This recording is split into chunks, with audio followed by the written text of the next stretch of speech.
Cuentan que el bombero es un hombre peticito de cuerpo peludo, que sale por la noche a asustar a aquellos a quienes no los quiere y a cuidar a los que quiere.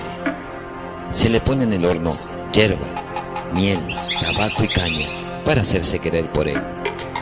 Si nos hacemos amigos del Señor de la Noche, ya podemos salir a menudo a caminar por los caminos más feos y oscuros.